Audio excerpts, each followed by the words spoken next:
She looked me in the eyes and said, "I don't think this is my baby." We did a DNA test. The results said she wasn't lying. But what came next was something none of us were ready for. When your fiancé asks for a DNA test on your own child, your first reaction is probably confusion. Maybe a little panic. Maybe even offense. I felt all three. And more. Because up until that point, I thought everything was fine, or close to it anyway. We had just brought our daughter home from the hospital 3 weeks earlier. Natalie was recovering, the baby was healthy, and I was trying to learn how to be a father on 2 hours of sleep and YouTube tutorials. Then, out of nowhere, she sat me down one night, pale, jittery, and said, "I need you to agree to something. Please don't get mad." Never a good opener. I braced myself, thought maybe she was going to confess she accidentally dented the car, or that she'd bought something expensive on my card. Instead, she looked me dead in the eyes and said, "I think we should get a DNA test for Ava." I blinked. What? Why? And then came the bombshell. Because I don't think she's mine. I laughed. Genuinely. At first, I thought she was joking. Or suffering from postpartum anxiety, which we'd both been warned about. But she was dead serious. And she had reasons that, at the time, sounded insane. "She doesn't look like me," she said. "She has dark hair. My whole family's blonde. She doesn't latch right when I feed her.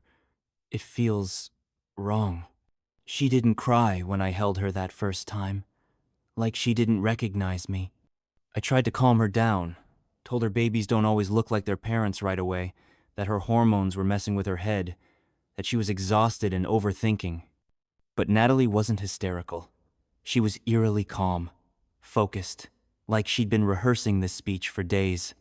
"I'm not saying she's not yours," she added. "I think she might not be ours, at all." That's when my brain short-circuited. Because that sentence unlocked a scenario I hadn't even considered. A hospital switch. A real-life baby swap. Suddenly, her concerns didn't seem so wild. Because when I thought back to the birth, there were gaps. The delivery was chaotic. Complications. An emergency C-section. Ava had been rushed to the NICU for 24 hours. Nurses coming and going. I hadn't even held her until the second day. What if? Just the idea made me nauseous. But Natalie was already Googling DNA kits, swabs, turnaround times. She was serious, and I was terrified. Not because I feared Ava wasn't mine, but because I feared she might not be hers either. And if that was true, whose child were we raising? 2 days later, the DNA kits arrived in a plain white box. Natalie opened it like a robot. No hesitation, no second guessing. She swabbed Ava's cheek gently, sealed the sample, then handed the other swab to me. I did the same. We dropped them in the prepaid envelope, and that was that. Then came the worst part. Waiting. I've never felt so weird around my own child before. Every time I held her, I tried not to analyze her features, her eyes, her tiny fingers, her hair, but I couldn't help it. Suddenly, I was wondering, was I bonding with someone else's baby? Was everything I felt since her birth just biology playing tricks on me? Natalie, meanwhile, became quiet, withdrawn. She didn't want to hold Ava as much. She wouldn't say it, but I could see the way she looked at her like she was afraid to love her too much, just in case. It broke my heart. The nights were the worst. We stopped sleeping in the same bed. She said she needed emotional space. Whatever that meant. I slept on the couch, Ava's bassinet beside me. I'd wake up to her soft cries, feed her, rock her, and just wonder. Wonder what the hell we were going to do if the test came back how she feared. What if Ava wasn't hers? Were we expected to just hand her over? Return her like a package to the real parents? And what if the other family had bonded with our biological child? Would we even get the chance to meet her? The legal, emotional, and moral chaos spun in my head endlessly. Then 5 days later, the email arrived. Subject line, "Your DNA results are ready." I stared at it. My hands shook. Natalie was in the shower. I could have waited for her. I didn't. I opened it. The screen loaded. The graphs. The numbers. The conclusion. Result. Not the biological father. My heart stopped.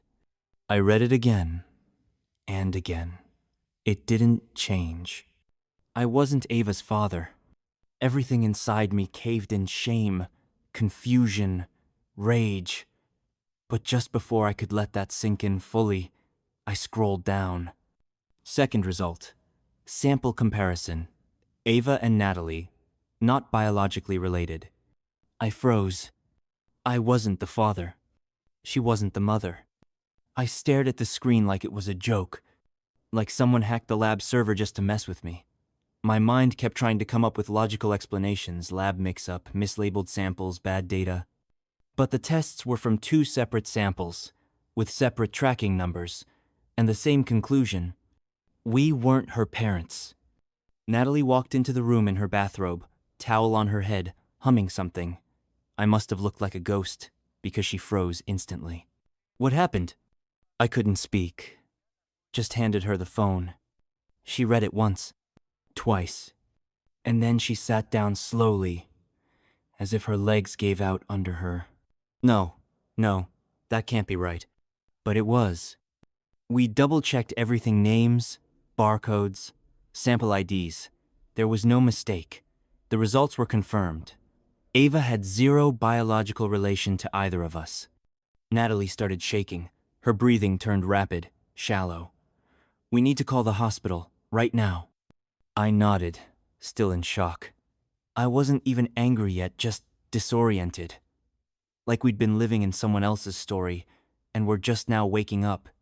We called the maternity ward at the hospital where Ava was born, explained everything. The nurse on the line went from polite to stunned in seconds. She said this had never happened before, at least not in her time working there, and that she'd escalated immediately. That was a Friday afternoon. We didn't hear back until Tuesday. 3 days of limbo, of not knowing whose child we were caring for, of holding Ava and wondering, who are you really, and where's our daughter? Natalie broke down more than once. She blamed herself, said she'd felt disconnected from the beginning and hadn't said anything out of fear. Fear of sounding crazy, fear of being wrong. I didn't blame her. I couldn't. All I could think about was the moment Ava would grow up and ask us questions, and we'd have to tell her that for weeks we didn't even know she wasn't ours. Tuesday morning, the hospital called. They confirmed the switch. 2 babies born minutes apart. 2 mothers under stress, 1 natural birth, 1 emergency C-section. Somewhere between NICU transfers and patient rotations, the ID tags got mixed up. Our biological daughter had been sent home with another family. They had Ava, and we had theirs. The nurse's voice trembled. She said a full investigation had been launched, lawyers were being contacted, hospital leadership was involved. But none of that mattered, because all I could hear was Natalie, sobbing into her hands, repeating, "We missed the first month of her life."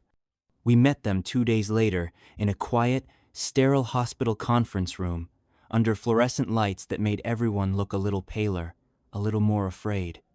Their names were Brian and Melissa. He was an IT guy, quiet, with the look of someone who hadn't slept in a week. She was soft-spoken, warm-eyed, and when she looked at Ava in my arms, I saw something shift in her face, like a click, a knowing. We'd both brought the babies. Ava, the little girl we had raised for over a month, and Emma, the child they thought was theirs. The switch was real, confirmed by internal investigation, security logs, and DNA. Everyone in the room was calm but devastated. Social workers, hospital reps, 2 families broken and forced into an impossible moment. We were allowed a few minutes to talk, just us 4.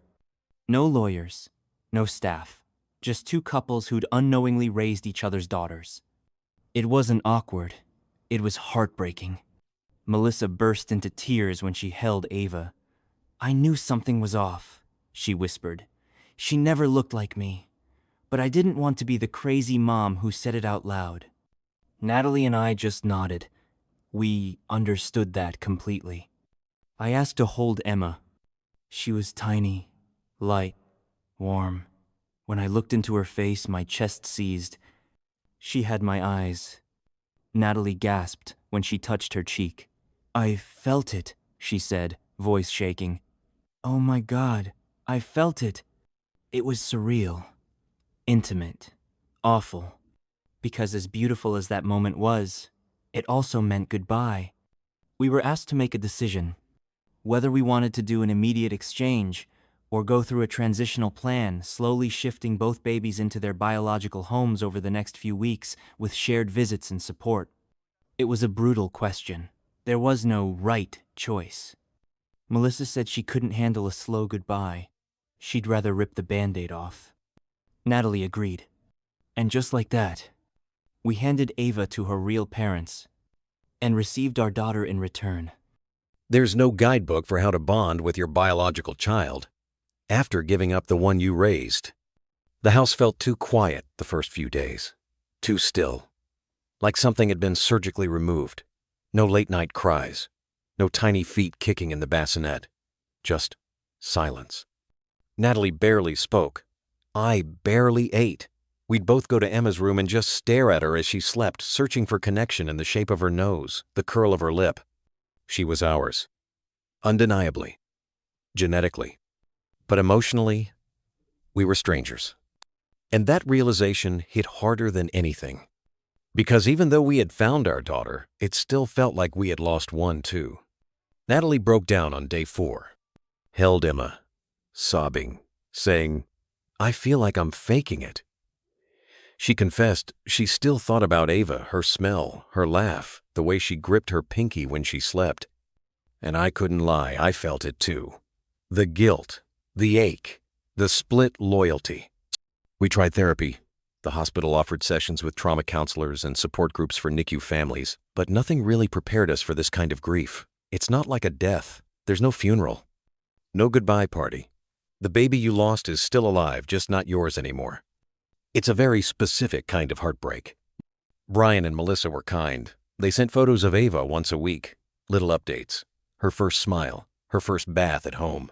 It was bittersweet, beautiful, and brutal at the same time. Natalie would cry every time she saw those pictures. And yet, we never asked them to stop. Because it helped. It reminded us that we'd loved well, that Ava was safe, that we hadn't failed her, just lost her. Emma started to open up to us in her own ways. She recognized Natalie's voice. Calmed in my arms, her little hands would wrap around my finger, and I'd feel that spark faint at first, then stronger. Day by day, we started becoming a family again. Not the family we were, but maybe the family we were meant to be. It's been 6 months. Emma is teething now. She laughs at our dog, squeals when we splash water during bath time, and cries every night around 2 a.m. like clockwork. And even though the beginning of our story was a complete mess, one that shattered every idea we had about parenthood, we've come out stronger. Natalie and I still have moments where we pause, look at her, and think about Ava. We always will. But what we've learned is that love isn't just about blood. And it's not just about time. It's about choice. We chose to show up, chose to love, chose to be parents twice, in very different ways. I still have Ava's photo on my phone. I don't think I'll ever delete it, not because I'm holding on, but because that part of our story matters. She mattered. We visit the other family every few months. The girls will grow up knowing the truth gently, with honesty and love. They'll know they were wanted, chosen, fought for. And maybe, one day, they'll understand just how much we all lost, and how much more we tried to rebuild. If you've made it this far, thank you. This story wasn't easy to tell. And even now, I'm not sure how to label it. Is it tragedy? Miracle? Just a 1 in a million accident? But I'll end it with this.